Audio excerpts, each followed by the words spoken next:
This is 49ers Postgame Live, brought to you by Toyota. That is Matt Mayoko. He is Rod Brooks. I am Carlos Ramirez. There comes a point, Matt, where you just look at a game, watch a game, and say, this team is better. This team doesn't have enough manpower. And even if they did, this team's just better.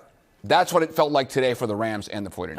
I'll say specifically, the Rams offense was a heck of a lot better than the 49ers defense. Right. I mean, look at the Rams offense. 31 first downs in this game, and they only had to use 3 downs 9 times. Mm-hmm. So in other words, they were getting first downs on first down and second down, and they even rarely got to third down. So this was just a clinic, and the 49ers had no answers defensively. Offense did their job today, but they started in a 21-0 hole.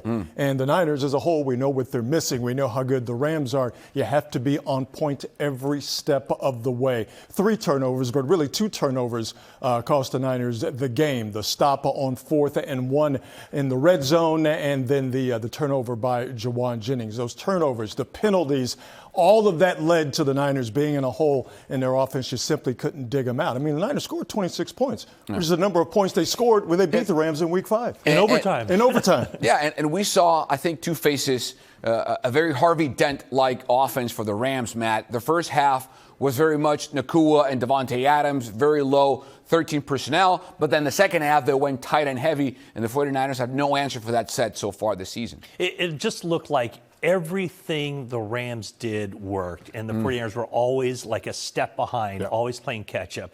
The defensive front, I mean, we knew this was going to be an issue with the 49ers, just simply being able to put pressure on the quarterback. They could not do that. And on the back end, you know, the guys were running wide open. And so whatever they tried to do, whether the Rams wanted to play smash mouth football and hit the 49ers in the face, they did that. If they wanted to spread it out and throw the ball down the field, they were able to do that as well. You know, we're obviously not having a lot of guys, Bosa, most notably Fred Warner. That doesn't make up for the fact that the Niners missed tackles, way too many of them, and the confusion in coverage was absolutely evident. So, I mean, yes, the Rams are better. The Niners are not in a good position, especially defensively with their injuries. But there was some lapses as far as the way that certain guys played and the way that the defense played that you just can't have if you're trying to pull a major upset. And it would have been a major upset today. It would have been. Time for more reaction. Let's go live to Levi Stadium with Laura Britt and Jennifer Lee Chan. Ladies? Yeah, Carlos, this started out as a very lopsided game from the first drive of the game. If you look up and down the stat sheet, the Rams had the advantage in every statistical category. I think right now the defensive injuries, they're catching up to the 49ers. Michael Williams, of course, went out last week. And at this point, it just seems those injuries almost are too much against the number 1 passing offense in the NFL. Absolutely. And when Robert Saleh kind of got fancy in Houston, it was really ineffective. They were a little bit more simple last week, and it worked again this week because Tatum Bethune, D. Winters both injured. They went into their dime package a lot, and it didn't work out very well. I think when Robert Saleh keeps it more simple, it works a little bit better, but I know the injuries to those linebackers really affected the game. Yeah, Matthew Stafford able to spread the ball around efficiently. He had 4 receiving targets, scored touchdowns today. They ran with a lot of tight ends today, and that was productive for them. Meanwhile, the 49ers limited in the run game today, just 74 yards on the ground. We all know that Kyle Shanahan offense typically utilizes the run game quite a bit, and today just limited to 74 yards. Yes, and they weren't on the right side of the calls either. Several DPI calls, especially 2 on Jawan Jennings that should have been called, were not called. George Kittle seemed to have been set when that penalty was offsetting. If that was not offsetting penalties, they would have had a first down, not leading to the interception. But, you know, should have, would have, could have. So a lot of opportunities missed here for the 49ers. I mentioned that stat sheet. That was a glaring statistical difference between the Rams and the 49ers. The Rams with 0 penalties. The 49ers, 7 penalties for 45 yards. If you are looking for a positive today, George Kittle able to get more involved in the offense today. And the Cardinals took a beating from the Seahawks. Of course, the 49ers headed to Arizona next week. Carlos? Great points, ladies. Thank you, Laura. Let's overreact. The overreaction is brought to you by Toyota, the QB comp. Listen, Mac Jones, again, only 6 incompletions, 85% completion percentage, driving it downfield, Rod, 8.2 yards per attempt. The interception on a moment of desperation, looking to get something downfield.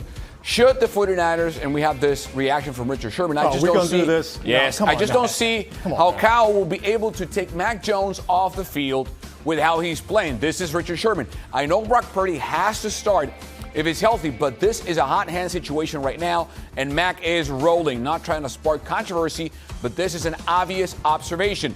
Either way, Mac has made himself a lot of money and will be starting somewhere next season. He is under contract for one more year for the 49ers, so now we overreact. Rod Brooks, should the 49ers keep rolling with Mac Jones? No, it's going to be Brock Purdy. But it doesn't matter what I think anybody else thinks.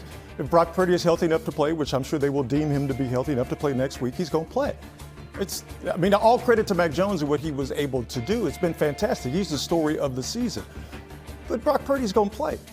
It's not even a question. No, it's not a question. And that's, I know what you're saying. What I'm saying as well, taking nothing away from Mac Jones at all. I mean, he just did everything he possibly could. He had a heck of a game today. The 49ers offensive line kept him well protected. He delivered the ball. He was decisive. He did not take a sack in this game. He played exceptionally well. And while he's been the quarterback of the 49ers, the starting guy, the 49ers are 5-3. But Brock Purdy is Brock Purdy. Brock Purdy is the guy that the 49ers anointed as their quarterback, their franchise guy. When he's ready to go, he's going to go. And everything that it sounds like heading into next week is the 49ers feel like there's a really good chance that he'll be cleared and ready to play against the Cardinals. I guess the question, Rod, would be, and this is a question for the three of us of the future for next week and the week after. Future us.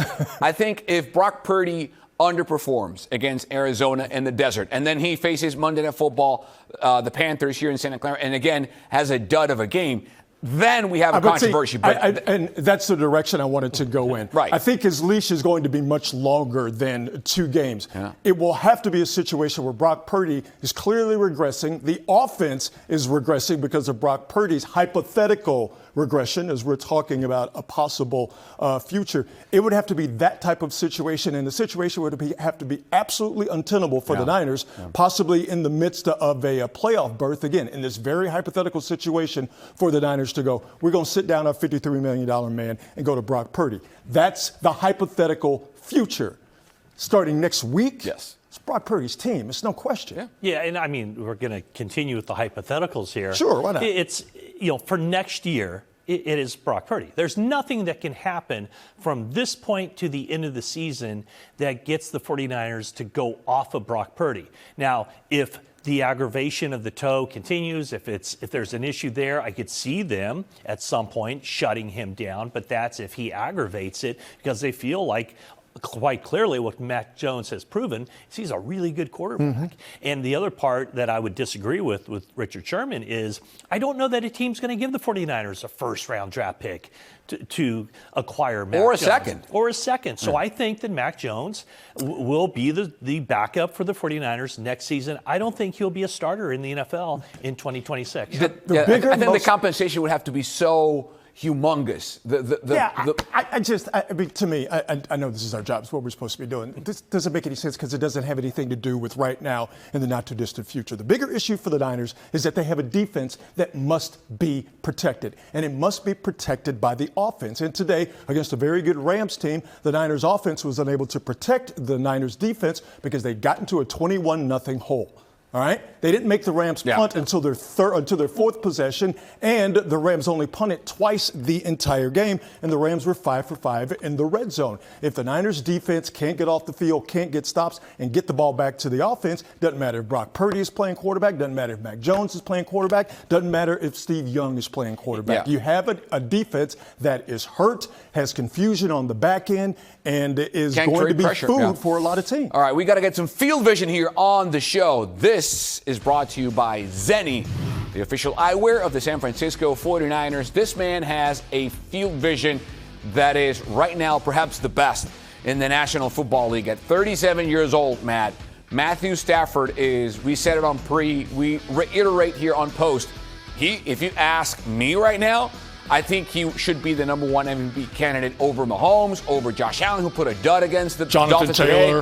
But this man is playing out of his mind. Well, he is, but let's face it, the 49ers made it really easy on him. How'd they make it easy on him? By not putting pressure on him. There's really only the one time when Clea Davis and Keon White teamed up for a sack. And there was, on that same drive, the only drive, I think, of the first half, or the first drive anyway, where the Rams had to punt, there was good pressure that got home on a blitz that forced an incompletion. But I think the 49ers made it really easy on him by not applying pressure to him and also by letting guys run wide open down the field. So, again, a really good job by Matthew Stafford. He has a stat sheet to show it, but the 49ers did nothing to supply any resistance in this game. Since the Rams have gone on this heater over these past 3 or 4 games, the Niners are clearly the best team that they've played. So I give Matthew Stafford and the entire offense a lot of credit. Stafford is a very good quarterback. He's got a very good offensive line in front of him. He's got weapons on each side. He's got a very good running back behind him, and Kyron Williams. And you were talking about it in pregame, and kudos to you. That 3 tight end lineup is absolutely working for the Rams. So until that is stopped, they're going to keep running that bad boy out there. It's not a trend anymore. I mean, it's something they do, and they do well. And I think what it does for them is it gives such a safety blanket for Stafford. If he gets pressured, he can just dink it and dunk it wherever he wants. He goes up there, Matt, in absolute complete control of what's happening, and he has the answers to the test all the time. Yeah, I mean, I just feel like the Rams were a step ahead in everything they did in this game. And, obviously the 49ers were prepared for all this, but it's a lot easier preparing, on a chalkboard. Right. I don't think they use chalkboards anymore. Maybe they do. Maybe they're old. Maybe they do. But it's easier to prepare in a classroom than it is when you're facing those situations. Maybe a laptop. The Rams can play iPad. that smash mouth football. And then when they're not in the 3 tight end sets, and, Devontae Adams left the game late in the game, and they really went to that 3 tight end set just to smash the 49ers in the face. But, when it's Nakua and Devontae Adams out there with Kyron Williams, doesn't matter who the other eligibles are, the other 2 eligibles. And a lot of times it is the 2 tight end guys. But they just had all the answers in this game. Let's talk about the 49er defense. That unit today was in serious problems from the get-go. They allowed 275 passing yards, 126 on the ground, 31 first downs, only a sack, 8 QB hits, no INTs, which at this point is not a fluke. They have more They drops. restarted another, hopefully it's not a 14 game, but they restarted the clock on the no INT situation after that one they had a couple of games ago. But today, Rod, it was permissive. The Niners have more dropped almost interceptions than they do actual interceptions over the course of the season. Think about it. I think I mentioned this earlier. The Rams were perfect in the red zone. The Rams had, 180 yards of offense in the first quarter, which led to that 21-0 hole that the Niners got into.